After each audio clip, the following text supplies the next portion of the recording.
Since the Fox debate, the conservative group Red State disinvited Donald Trump from a weekend gathering over his comments about Megyn Kelly, and a number of Republican candidates now denouncing Trump's language. Joining us now here in Washington, Amy Holmes, who anchors the Hot List at The Blaze, and Michael Tomasky, columnist for The Daily Beast. Amy, after the debate, Trump went on Twitter, as he is famous for doing, and started to say things about Megyn Kelly, like that she was angry. And then, in an interview with CNN's Don Lemon that took place shortly after I had a chance to sit down with Megyn Kelly, he said this. He starts asking me all sorts of ridiculous questions. And, you know, you could see there was blood coming out of her eyes, blood coming out of her wherever. So what do you think about Megyn Kelly's questions during the debate and Trump's reaction?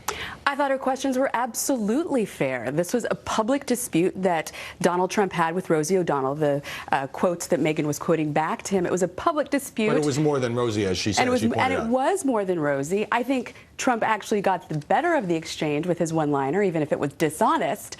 But as we know, since then, I think he's been, in his words, a real loser. Well, he is on the offense, Michael. This morning he called into 4 Sunday shows, ABC, CBS, NBC, and CNN. Wasn't appearing on Fox. Here is a quick bit of what he said on Meet the Press. Do you want to apologize? No, there's nothing to apologize. She asked a very, I thought, very unfair question, and so did everybody on social media. And from a media point of view, this has become the story of the post-debate period.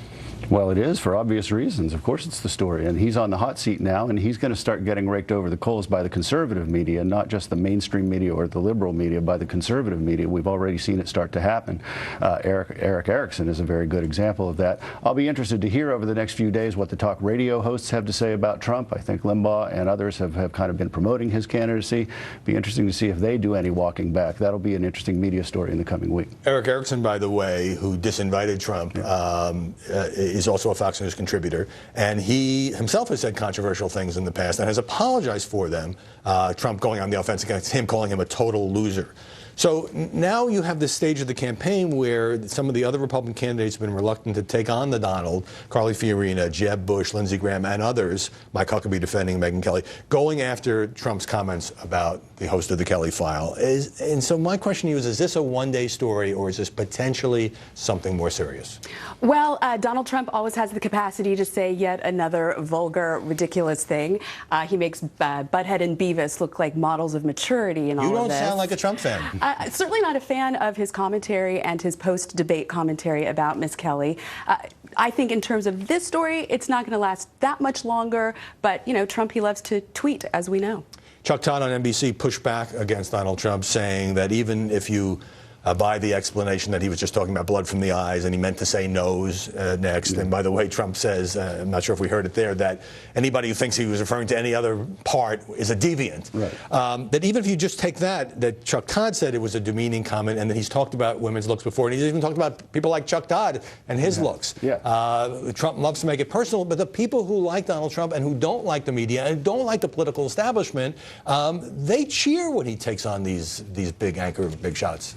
They do, but, you know, is that going to continue into this week? I think that's going to be one of the big questions, because, as I said a moment ago, now the conservative media, some conservative media stars are going to start to turn on Trump and going to start to hit him harder, and I think some of the Republican candidates are going to start to hit, only some, not all, because they want his votes when he goes. You know, Jeb Bush is, I don't expect to hit hard, but others will hit hard. So, you know, the question is going to be, I think this will be an ongoing story, and the question is going to be how Trump handles this over the course of the next week. Okay, let's pull back and look at the Fox debate itself. Some people on your side, Amy, conservative commentators criticizing the Fox anchors and their questions.